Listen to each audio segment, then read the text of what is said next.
আসসালামু আলাইকুম। আমি অনামিকা। অনামিকা স্বপ্ন কুটির নতুন আরেকটি ব্লগ ভিডিও নিয়ে চলে আসলাম। আজকে আমি দেখাবো একটা মুখরোচক খাবার, যেটা সকাল বিকাল দুই টাইমেই নাস্তা খাওয়া যায়। এটা আমি করব আটা দিয়ে। আটা বা ময়দা, সাথে চাইলে আপনারা একটু সুজিও দিতে পারেন, একটু চালের গুঁড়াও দিতে পারেন। চালের গুঁড়াটা দিলে একটু শক্ত বেশি হবে, আর আটা দিয়ে সুজি দিয়ে করলে একটু সফট বেশি হবে। তো আমি প্রথমেই কাঁচামরিচ, ধনেপাতা আর পেঁয়াজ কুচি করে নিয়েছি।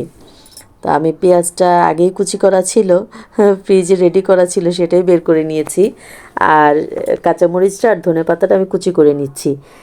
একটু খেয়াল করে দেখবেন, আমি কিন্তু একদম কুচি কুচি করে ফেলেছি, কারণ যেহেতু এটা একটু চাপটির মতো বানাবো, সেহেতু যদি বড় বড় থাকে তাহলে কিন্তু একটু এটাকে দিতে, তাওয়ায় দিতে একটু কষ্ট হবে।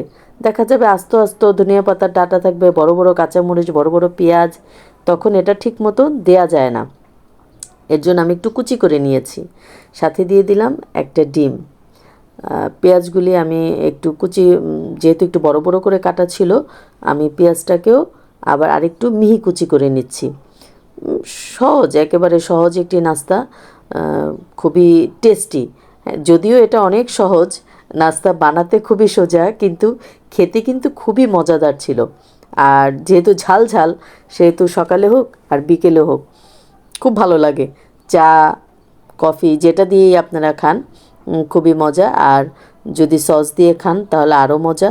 যে যেভাবে খেতে চান খেতে পারেন। বিষয়টা হলো গিয়ে আমার টেস্টের উপরে, যে আমি কিভাবে খেতে পছন্দ করি বা আমার বাসার সবাই কিভাবে খেতে পছন্দ করে। তো আমি এটা সস দিয়ে খেয়েছি, আমার কাছে খুব ভালো লেগেছে।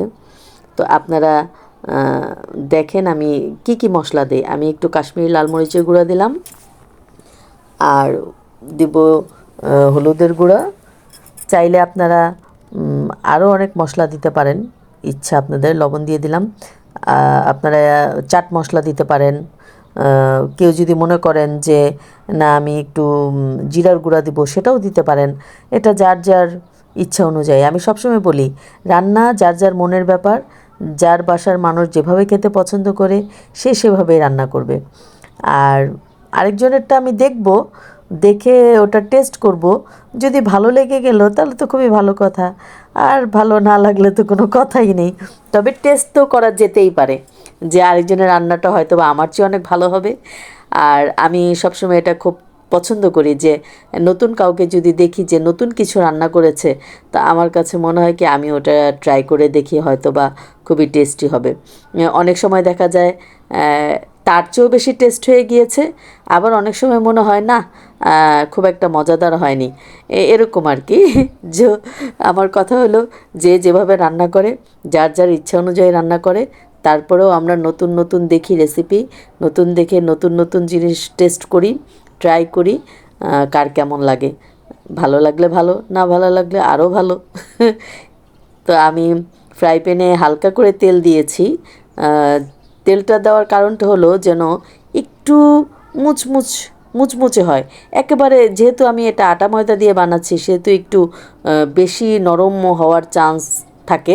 এর জন্য একটু তেলটা দিলে আপনার এটা একটু মুচমুচে হবে, বা ভাজাটা খুব সুন্দর কালার হবে, একটু লালচে লালচে। আমি কিন্তু আবার যে কোনো খাবারই, চাপটি, পিঠা, এগুলি, পুরি, সিঙ্গারা, এগুলো আমি একটু কড়া ভাজা খেতে পছন্দ করি।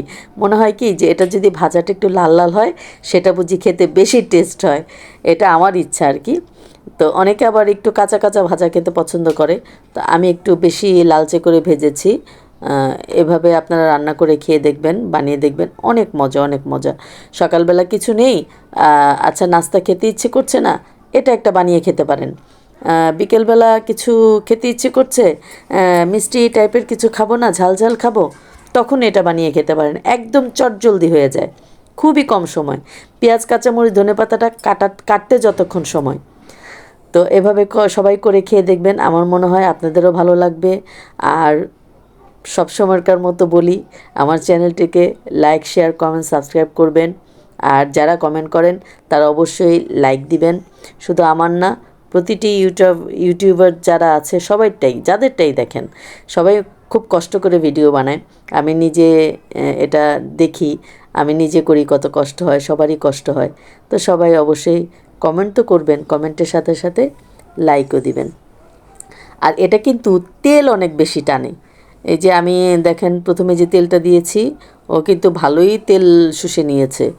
আর যেহেতু আটা তো একটু তেলটা একটু বেশি পরিমাণেই লাগে। আর আপনি যদি একটু পুরের মতো মুচমুচে করতে চান, তাহলে একটু তেলটা বেশি দিয়ে ছোট করে দিবেন। ডুবা তেলেও ভাজতে পারেন, তাহলে পুরির মতো একদম ফুলে যাবে। তা আমার কাছে মনে হয়েছে এটা আমার কাছে বেশি ভালো লাগে। ওইটাও ভালো লাগে, এটা বেশি ভালো লাগে। ওটার মধ্যে মনে হয় কি তেল অনেক মানে থেকে যায়, তেলটা খাবারটার মধ্যে থেকে যায়। এটার মধ্যে আবার তেলটা থাকে না, একদম শুষে যায়। তো এভাবে রান্না করে খাবেন। আপনাদের জন্য এটা শেয়ার করলাম। বলেন যে হ্যাঁ আপু যা করে তাই শেয়ার করে। হ্যাঁ, আমি যা কিছু রান্না করি তাই সবার সাথে শেয়ার করি। যেখানে যাই, কেউ আমার বাসায় আসে, আমি কি করি সব কিছু আমার ভালোবাসার মানুষদের সাথে শেয়ার করতে আমার খুবই ভালো লাগে। আমি সবার জন্য দোয়া করি, আপনারাও আমার জন্য দোয়া করবেন। সবাই ভালো থাকবেন, সুস্থ থাকবেন, আমাদের সাথে থাকবেন, ভালোবাসার মানুষদের সাথে থাকবেন। লাইক, শেয়ার, কমেন্ট, সাবস্ক্রাইব সবই করবেন। আসসালামু আলাইকুম।